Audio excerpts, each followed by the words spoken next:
In chapter 24, the focus is on the happenings of the end times, whereas 14 chapters earlier in chapter 10, with the same card, the Ten of Wands, there was more of a focus on the end time persecutions. So now the disciples come to Jesus and show him the buildings of the temple, and he prophesies that not a single stone shall be left upon another. All will be torn down. The disciples then ask him when exactly all these events will occur, and what will be the signs of the end of the world.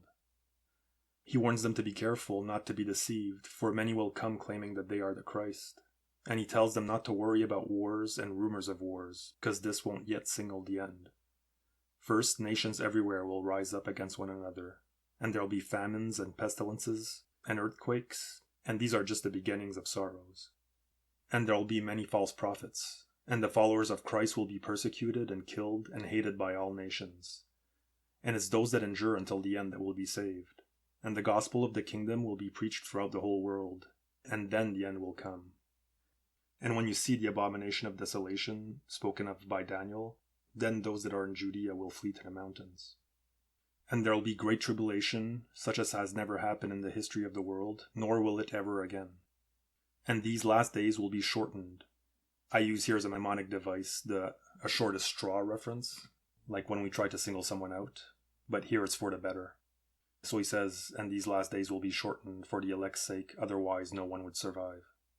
And there will be great tribulation, such as has never happened in the history of the world, nor will it ever again. And those very elect will have to be careful not to be deceived by false Christs that show many great wonders. Wherever they tell you Christ is, don't believe them, because the Son of Man will come down like lightning. Then, right after the tribulation, the sun and moon will be darkened, and the stars will fall from the sky, and the powers of heaven will shake. And the sign of the Son of Man will appear in heaven, and the people will see him coming down in the clouds of heaven with great power and glory. And his angels will sound their trumpets and gather his elect. Now, Jesus says, learn this parable of the fig tree. Whenever its branches are still tender and its leaves are coming out, you know that summer is close. Similarly, when you see all these events unfolding, you'll know that the end is near. For sure, this generation will not pass until all these things are fulfilled.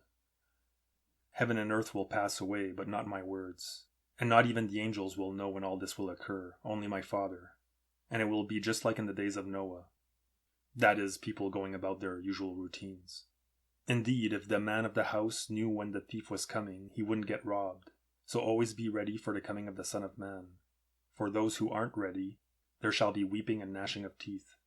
Like with the servant who, not expecting his master's return, stops working and starts to drink and mistreat his fellow servants until he gets caught in the act.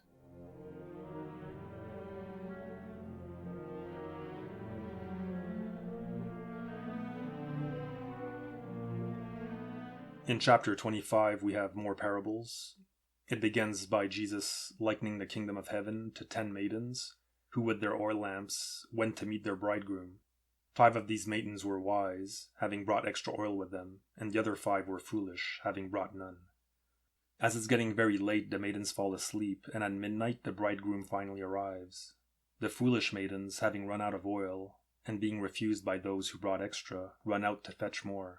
But when they come back, they find the door shut, and the bridegroom, now in his marriage chamber with the other 5 maidens, tells them from the other side of the door that he knows them not. Jesus tells them that he's saying this story so that they know to be alert, because no one knows when the Son of Man comes. Then Jesus compares the kingdom of heaven to a man who's about to travel in a faraway country. And he calls his servants to give them goods according to their abilities. To one servant he gives 5 talents, to another 2 talents, and to the last servant 1 talent. The servant with 5 talents invests it, and eventually manages to add an extra 5 talents, and the one with 2 talents likewise earns an extra 2. But the servant with 1 talent decides to bury it for safekeeping. After some time, the master returns home, and seeing that the first 2 servants have been, as he says, faithful over a few things, he decides to give them rulership over many things. But to the other servant, who claims he buried his talent out of fear of his master, this master who reaps what he hasn't sown, he takes away his talent and gives it to the one who now has 10. For, Jesus says, to every one that has shall be given more, but to those who don't have, even the little they do have will be taken away. When the Son of Man will come in all his glory with his holy angels, there will be gathered before him all the nations, symbolically represented in the Gospels as either sheep or goats. But with the page I use the pyramids on either side of the wand, because it's the only card where the wand separates the pyramids down the middle. He continues, to those nations that he calls sheep, he says, "You are blessed of my Father, and so you inherit the kingdom that has been prepared for you since the foundation of the world. For when I was hungry, you fed me, and when I was thirsty, you gave me drink, and when I was a stranger, you took me in." But to the goats he tells them that they're cursed into everlasting fire, because when he was hungry and thirsty and alone, none of them helped him in any way. Both the sheep and the goats don't really understand what he means, so he explains to them that whatever they have done to the least of his brethren, they also have done to him.